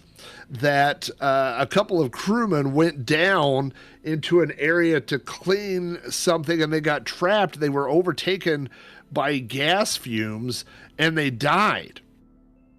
In fact, another crewman went down to go check on them and saw that they were dead, and he passed out, but someone was able to retrieve him. And I think they said it took like half an hour just to rouse this guy. It was just overwhelming, it probably not, and this is the 1920s. It's not going to be OSHA compliant, It's just a bad design, whatever happened, right? Yeah, 1920s OSHA was pretty liberal in their enforcement. Right. So this oil tanker's out on the ocean. What do? They buried these guys at sea. So they said sayonara, and they tossed them over. I don't know how they did it, but they buried these guys at sea. And so as they went on their adventure, people on the ship started reporting seeing the ghostly faces of those two guys in the water. And they were following the ship. They were in the wake of the ship. They looked behind and you could see the faces. Sometimes the faces would come up and be in the water next to the ship. And this isn't one person that saw this. This is everybody reported seeing this. And at one point, these faces moved out in front of the ship and were moving to one side and seemed to be telling the ship to change its course. And they did change their course and avoided a giant storm that had come up that was not, it wasn't on their, I'm using radar figuratively, but it wasn't, they didn't know about this storm, but they were able to avoid it because these ghostly faces that were floating in the water tried to get them to change the route of their ship. So this gets a little creepier because at one point there was a storm that came and started hitting the SS Watertown with giant waves. And there was a guy who went to the rear of the ship and he was up on top of something. I don't know if it like a higher deck or something on the ship, but he took a photograph of these waves hitting the ship. And in the photograph are the two faces of these sailors. Wow. Aaron, I don't know if that's something you can pull up easily or not. I'm but going to have a go at it. What was the name of the ship again? It's the SS Watertown, and you'll probably see two faces, and you may, in the most famous photograph, the most famous version of this photograph, you'll also see a couple of arrows, because that's the version that was in the book that I had, and that was the version that got floated around because someone had cropped the photo where you could just see the faces in the water, and they have these arrows that are pointing at the faces. That is creepy. If you're listening to this, I'll describe the scene. They do have, in fact, arrows pointing over the rails of the ship there, Flack, into the water, and it looks like two sort of like semi-formed heads are floating in the water. That's how I'm seeing it. Courtney and Meehan. That's creepy. That's creepy right there. What do you think about this, Flack? Well, there's a couple of different explanations for this. One is that there were two ghostly faces in the water following that, which, I mean, I guess you got to take that one. That could be one. There's also the phenomenon known as, I think it's pronounced pareidolia, but it is the phenomena where people see faces in things. You know, I had a photo gallery on my Facebook page for a long time of all the things that I had found faces in. You know, it looked like there was a face in my coffee, or I would see a stoplight that was arranged a certain way and it looked like a face, or you would see two taillights and a chain hanging off the rear of a truck. And so our brains, and go back to something you said about our lizard brains, we are programmed to see faces because a face could mean danger. If you see someone, another human being, you need to be able to recognize that immediately to see if that's a friend or a foe, right? So that's something our brains are programmed to do, but our brains aren't perfect. So a lot of times we see faces in things that aren't really faces. So there's a possibility that these guys were seeing these waves. And the perfect example of this is everybody's seen like the face on Mars, where there was the rock and it looks like it's a carving of a face, and then but part of it's in a shadow. Well, they have pictures of it from other angles, and it doesn't really look like a face. Right. You know, it's kind of been debunked, but that's what it looks like to us. You see, when you see that organization, the eyes, the nose, the mouth, when you see that, we're wired to think, hey, that's a face, you know? So that's a second possibility. However, if you saw that photograph, the thing about that photograph is, I mean, that looks like faces. That doesn't look like you're reading something in, you know? Yeah. Now, the third possible explanation is that this was at the time, this was in the height of our country when ghost photo fakery was a big thing, right? So we had lots and lots of people experimenting with the very early days of special effects in photos and taking ghost photography and faking ghost pictures and things like that. So, I mean, there is always a possibility, because we don't really know the lineage of, like, we don't have the negative to this photo, right? We basically have this. Now, there is, if you look online, you could find an uncropped version of this photo, and you can see the context in which it takes place. You can see the ship and the wave, and you can see these two faces in the wave coming up over the edge of the ship. So now, that doesn't explain why all the other sailors on this boat reportedly saw this. That doesn't explain, the ship altering its course. And by the way, this whole story does sound like a BS story, right? It sounds like a ghost story you would tell kids and you go, oh, there was these ghostly faces. But people have gone back and looked, and it is documented that those two guys did die. I mean, that is actually true. Those guys died. They were buried at sea. So that all happened. So we're kind of left with this strange photograph. And let me tell you, as an 8-year-old kid, now I couldn't walk on the tile or take a bath. There's just ghost faces all over the dang place, you know? So, again, I'll turn it over to you guys and ask you what you think of this. And I would say this, they almost look too good. They almost look too good to be accidental, especially they both of them, you know, and also they kind of look similar. They almost look like they might be the same person. So I don't know. What do you guys think about this? Go ahead. It's interesting that you say that this happened during the height of sort of photo fakery. I didn't realize that was like a that was sort of there was a peak when it came to that sort of stuff. So were there other phenomenon that were happening around the same time that are like famous fake photos of supernatural events? There's tons of that. Yes. There's tons and tons. Yeah, what's it, Conan Doyle with the fairy photos. Yeah. That would have been around that same time where the girls went into the forest and said that they saw fairies. They came home late. This was the story. I'm kind of going by memory, but these two girls went off to play in the woods. They came home late. They got in trouble, and the parents said, "You know what? You're in trouble. Why are you late?" And they said, "Well, we saw fairies." And then the parents said, "Now you're grounded for lying and being late." And so the next day, the girl said, "Hey, can we borrow the camera?"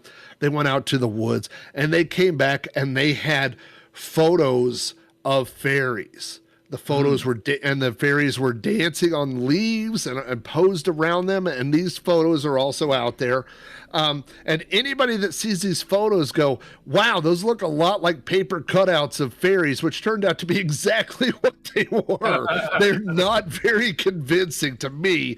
But Sir Arthur Conan Doyle looked at these photos and was like, 100% these are legit fairy photos. And so he had kind of loaned this authenticity to the photos. And so I think it was the girls were like on their deathbed or something when they admitted it. And then someone went back and found like a coloring book of fairies from around that same time that were like, yeah, these look exactly like the fairies that these girls had. But yeah, this was... there was a lot that, I mean, this would have been around, when did Houdini die? Early 30s? Yeah. Somewhere around there. So, that same type of thing where people were starting to do all these, spirit, talking with spirits and doing shows and charging money for these things. But yeah, spirit photography was around that time, had kind of emerged.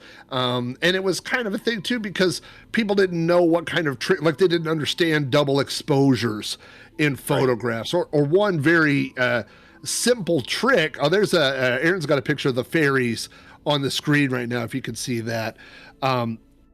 But one thing that people didn't realize was that you could basically take a photo and then put something on top of, like physically put something on top of that photo, and then take another photo of that, which is the way a lot of early UFO pictures were faked. People would take a picture, of a mountainside view and have that print done, and then they would lay a button or something on top of that and then take a photo of the button on top of that background. And now you have a original undocumented print, a negative, that you can give to someone and say, this negative has not been modified, which is, not how it was done. So yeah, there was a lot of early, photography kind of tricks people were experimenting with. So it's possible that this is one of those as well. It's funny that you should mention Sir Arthur Conan Doyle, because a lot of people don't know that his wife was like sort of a medium, all right?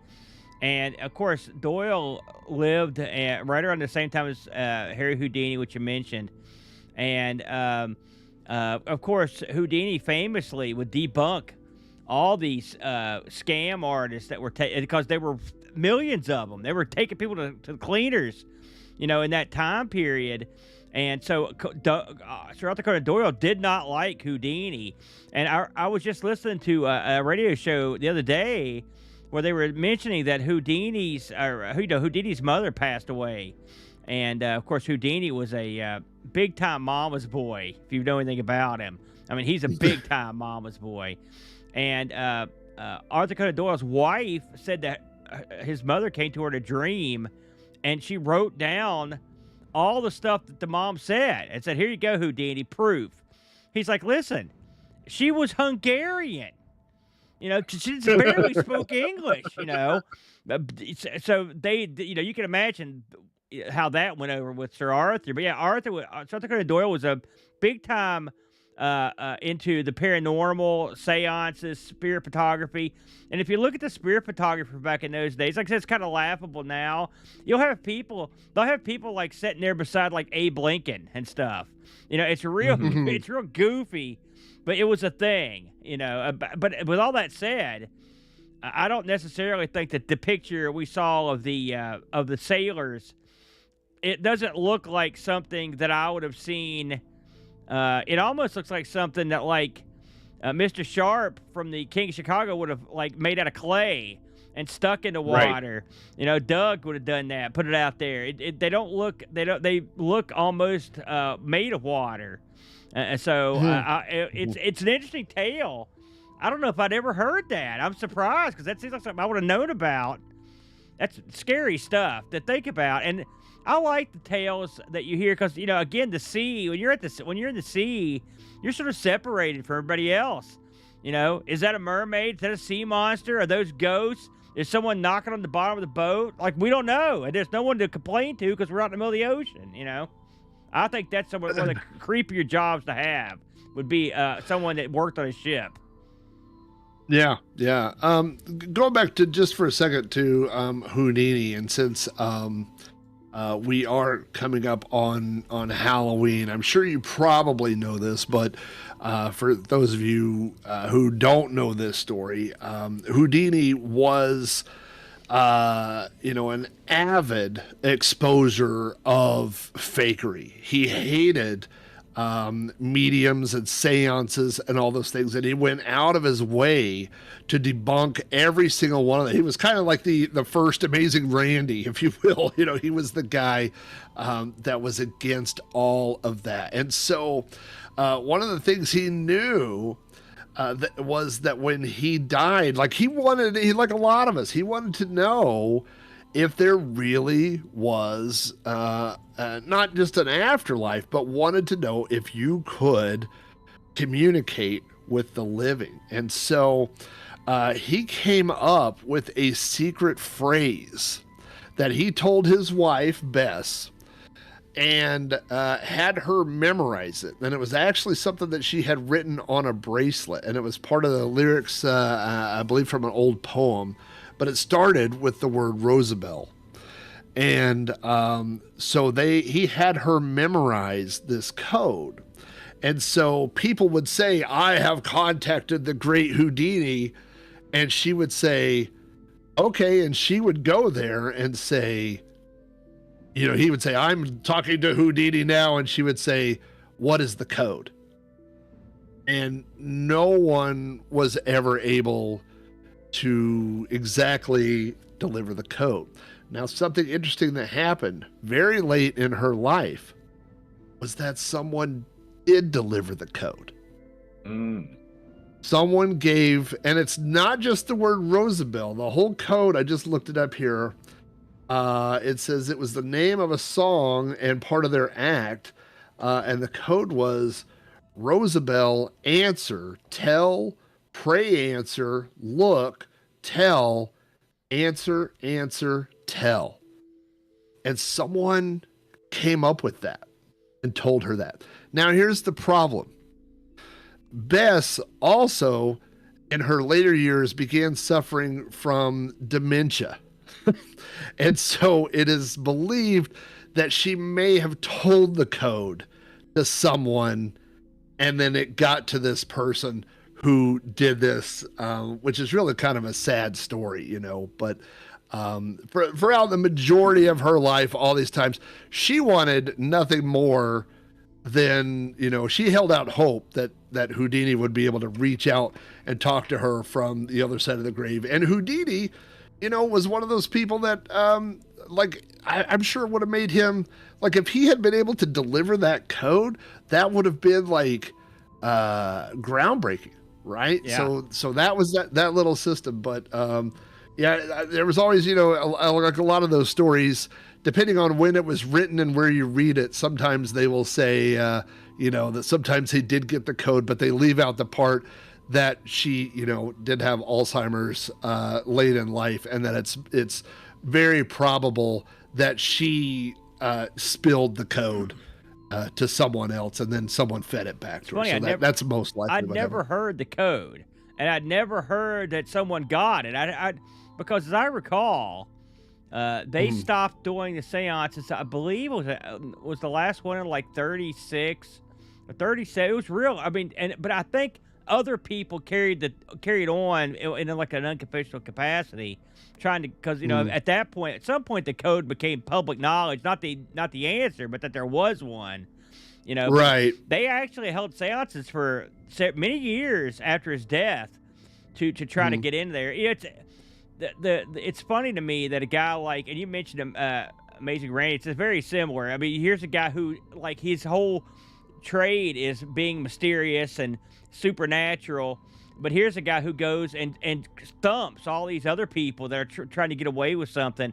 I love Houdini, but I always felt that, you're also, when you go out and do that, you're sort of depriving a lot of people of getting by in life. I guess they're tricking people, but I mean, so is he in a weird way, but I always found it fascinating that he had enough foresight to tell his wife that there'd be a code when he died, especially since he died so young, but it's an interesting story.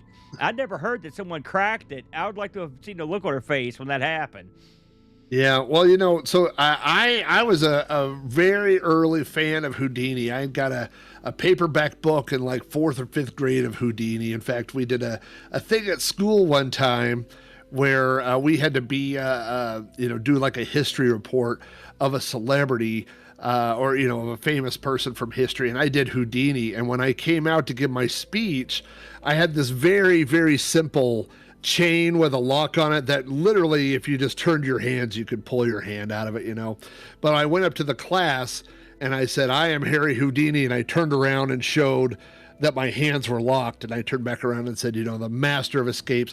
And then I pulled my hand down and picked up the paper, and I read the paper and did all these things with my hands. And then at the very end, I reached back and I stuck my hands back in the chains and turned around to show that I was still bound by the chains, But now this Houdini story, and by the way, one of the reasons why I brought it up is because, Houdini died on Halloween night, October 31st. So I've told this story to my wife, and my wife has said we should have a code.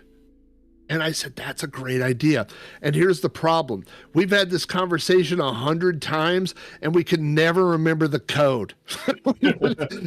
We argue, like one time it was like Yoda's butt was going to be the code. You need to get a bracelet for her that says Yoda's butt on the inside. I want to see the engraver's face on that one. So I need Yoda's butt here. Something where we won't forget it, because that's the thing. I'll be on the other side. I'll be like, Yoda's butt, and she'll go, "Nah, that wasn't it. I don't know." Can you imagine how infuriating that would be? Is you're on the other side, you're trying to make contact with your loved one and don't remember the code. You're screaming it. Come on, baby. Or I forget it. That'd be the worst part. I get over there, I'm like, God, geez, what was it? Hamburger? Was it Wampa? I don't know. Yeah, so we're gonna have to find a code to stick with. Good stuff there. Listen, we're going to take our last break for you in the chat. We appreciate you hanging with us this long. We are down to the last 20 or so minutes for the year of Conversations from the Dark Side. So if you've got anything you want to chime in with in chat, on the phone, text message, whatever you got, this is your last chance. We're heading to our final commercial break of this year. You're listening and watching Conversations from the Dark Side. You are experiencing Conversations from the Dark Side.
You are experiencing Conversations from the Darkside. And we're back. This is our final segment on Conversations in the Dark Side. We're talking about ghost stories.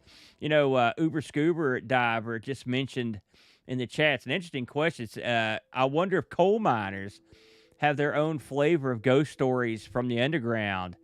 You know, I did have a chance to discuss mining with my grandfather, who was a coal miner for over 40 years. I worked for the mines for over 50 years. And he spent a lot of time down there. And I would wager if you asked your average coal miner of what they thought about ghosts and underground stuff, they would probably say that they had no idea, because these guys went down there and it was loud and they were working nonstop.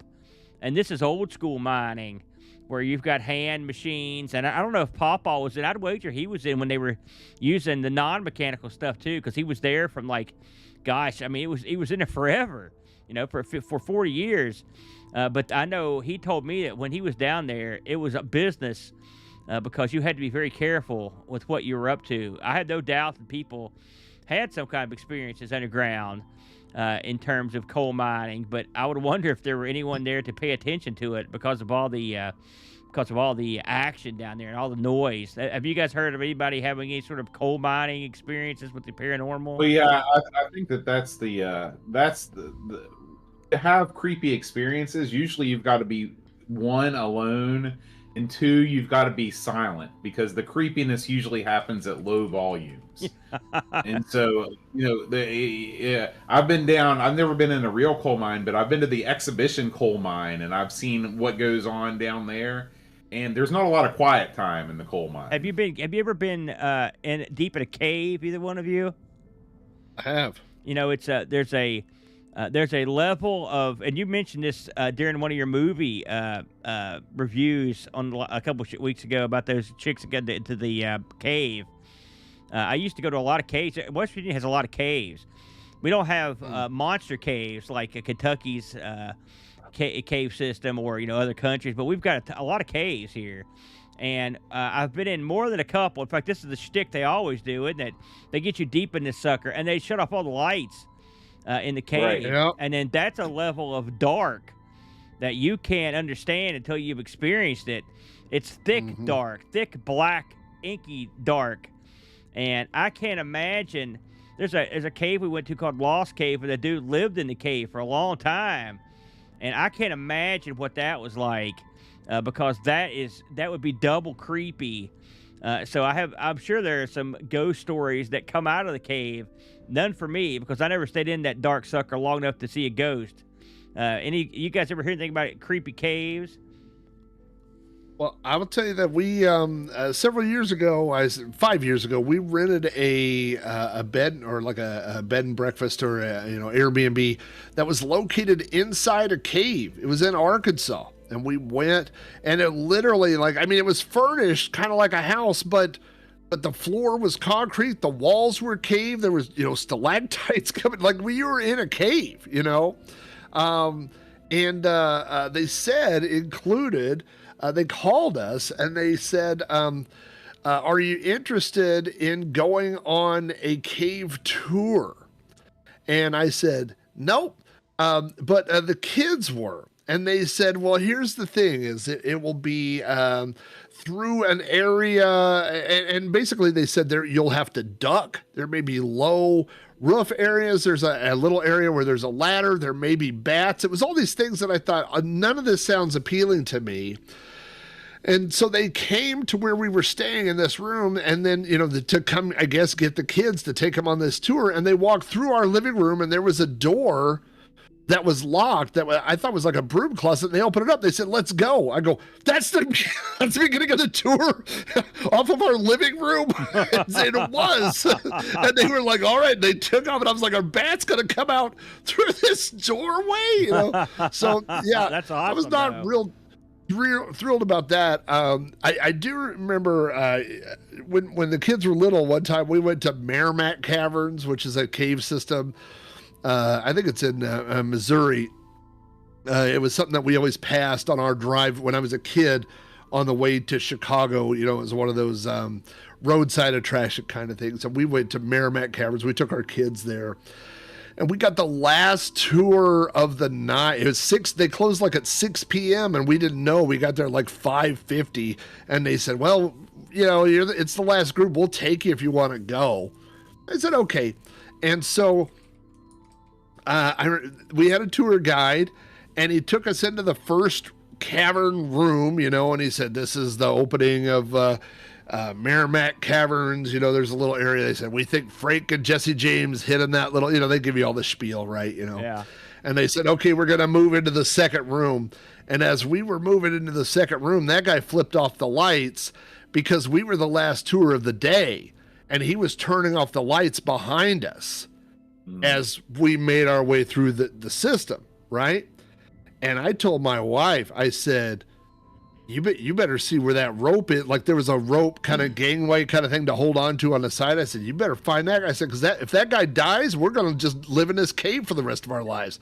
Like I can't get at it. Like, you're just in pitch black, you know. But you are right when you describe that darkness. It is a darkness where it's not like closing your eyes, or at night when you close your eyes, but you can still see the light. And you know, when you're in bed and you close and it's dark, and then 5 minutes later your eyes kind of adjust and you start to see things again. You know, it ain't like that. I mean, it is like black soup. I mean, there's nothing. And yeah, that's a scary feeling to be down there. You know, we got an interesting note here from Dave and Sharon Very over on the YouTube chat. He says, or she, "I was doing a plumbing repair alone in the crawl space of a large cabin in the woods, of course, and I could hear a chair moving on the floor above me. I got back upstairs and no one was around. I went back to work, same thing, banging and chair moving. I went up with my cell phone on record and still no one was around." I know how that would have ended up for me, Mr. Missaveri. I would have been out of the cabin. I've seen enough Evil Dead films that I wouldn't have went down into the crawl space of a cabin in the first place. Well, there's actually a really obvious explanation for that. I heard the creepiest noise just now. I swear to God. I told you before when I was telling the ghost story. Somewhere it's making a horrible noise. The cat was zooming around in here, and I was like, "Oh, don't tell ghost stories." No, there's when the furniture, when it was up there, there's an obvious explanation for that. Yeah. And that's where the ghost was making the waffles that was going to bring to my room. He was something. He's got to make them somewhere. That guy gets around, man. Waffle ghost. Boat, any cave experience for you? You know, I've only been in caves, well, you know, a couple times, and they've always been in large groups, you know, Mammoth Cave and all, Carter Caves. So no, I mean, to me, the scariest part about caves is not the ghosts. It's like Rob said, like, what if there's an emergency, all the lights go out and you're stuck there for the rest of your life? Or those guys in the kids in Thailand on the soccer team. Yeah. I mean, like, there's enough of natural things to be terrified in caves, let alone the ghosts. You know, and me and Teresa went to an Oregon cave a couple years ago with Luke, and we were in the bowels of this cave, and it was only 4 or 5 people in the tour, and one of the guys that came in late, and so he was like, "Listen, I want you to come back and explain this other stuff to me." You know, they wanted him to, and so the tour guide's okay. He goes, "The rest of you can just head back on your own." Okay, this is a long cave, and it's dark, and so there's railings, but I mean, and there were little lights beside the railing, but that was it. And let me tell you something, that was one scary proposition to walk out of there.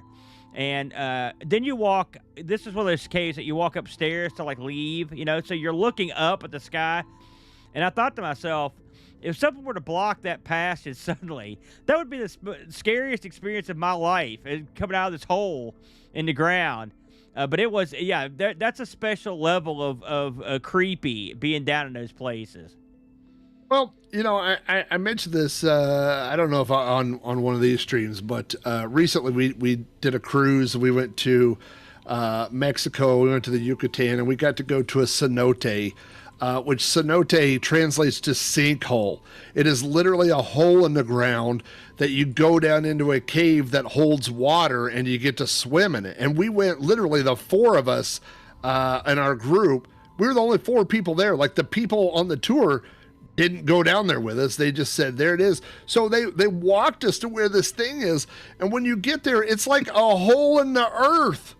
It's not, there's no neon lights or nothing. It's not like someone built an entrance that says, welcome to the cenote. It's a hole in the ground. And you look down there and some guy built 30 steps out of some old 2x4s you found somewhere. And you're going down there.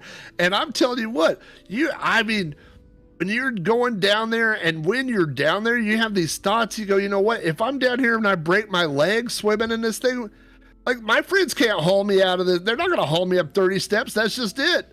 I'm just dead.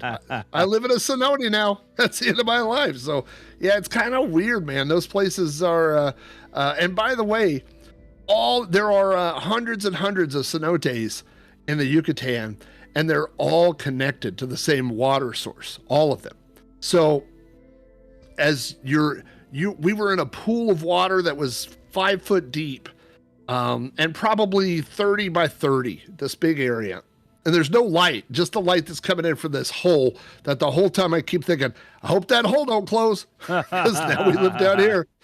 And we're looking at the water is clear. It's so pretty. You're seeing the rocks underneath there and everything.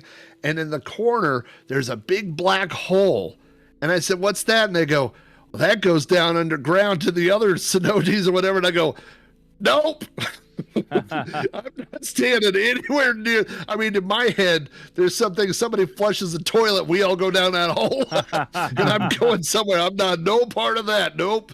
I was fine to stand right by the steps going down. You know, speaking of looking up something, I want to mention this. This is slightly off base here, but it was something in the chat that is an interesting little tidbit here from Ben666, aptly named. He says, in the UK, a few hospitals had an optical illusion put into emergency rooms, something that could only be seen from the ceiling, to see if anyone having an out-of-body experience could see it. No one has ever reported seeing it. An interesting tidbit there. The old out-of-body experience. I'm surprised, actually, about that. That's your NHS dollars at work right there. Hey, listen, there's nothing wrong with that boat. I don't have any problem at all with someone trying something like that. You know, it's kind of neat. It's kind of an interesting thing to put into a hospital like that. Well, geez, you know, fellas, we've been going here for a couple hours. I had a lot of fun tonight. This was a really enjoyable set of shows this year for me personally. It's by far my favorite season of Conversations from the Darkside. I want to thank everyone that sent in the little clips and stories and said stuff in chat. I just love that. That's really what we want the show to be about, is to just, because really the best storytellers are the people whom we haven't met, who have stories we haven't heard. And those are the ones that when you share those with everybody, it's a joyous thing. With that, we'd like to bring on the Chud. That's right. Bring on the Chud. I want to say a special thanks to Boat, who sat in for the whole duration. I hope you didn't get too scared, Boat. No, man. No, man. I'll probably get scared after we're done, though. Any Halloween thoughts before we move on? I guess not. I'll need the razor blades. There you go. Now, I also want to thank our good buddy, the co-host, Conversations with the Darkside, the little engine that could, Rob Flacco here. Rob, I'm so happy that you shared the experience with me this year. And I think we had a pretty good time. I know I did. Do you have any final Halloween thoughts to lay on the people? Boy, you know, it's been a fun participating in the shows. And I think that one of the best things for me is that I get as much out of them as we put into it. You know, it's fun, like sharing all those horror movies, what we talked about, horror movies and scary movies. But you mentioned a lot that I hadn't seen. You mentioned what was it, the Tales of the Unexpected show, the Roald Dahl, which I've been watching those. That's something I'd never heard of, So that's the most fun for me. Like I said, it's telling stories and sharing stories like that, but also, hearing the stuff that you guys have. So I will be looking for. Now I think a lot of times, like sometimes in life we don't seek out things. We just get to a point in life where we just let life happen to us, And so now that I know if we are going to do this again next year, that's going to be my goal. Maybe I'll find some haunted hotels. Maybe I'll go find another cave. Maybe I'll find some other stuff to do. We'll do an between episode. now and next year. Yeah, absolutely. The previous year. I don't know if I wouldn't get on a boat. Let's put it that way.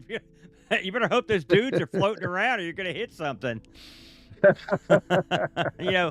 Hey, listen, thanks again. I want to thank everybody who have been downloading the show, listening in podcast form. We appreciate you guys. We've had a real good success this year. It's a stunningly good success.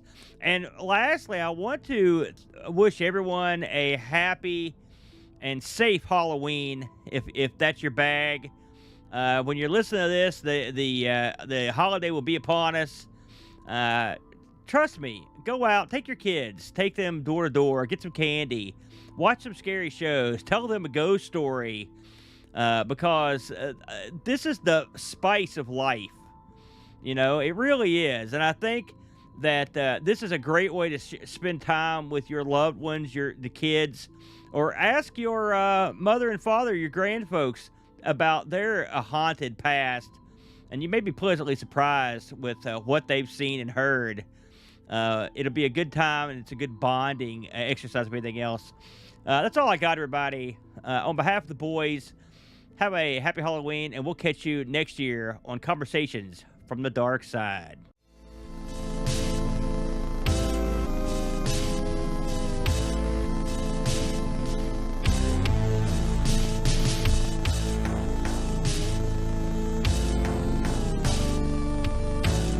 You have just experienced Conversations from the Darkside. Until next week, try to enjoy the daylight.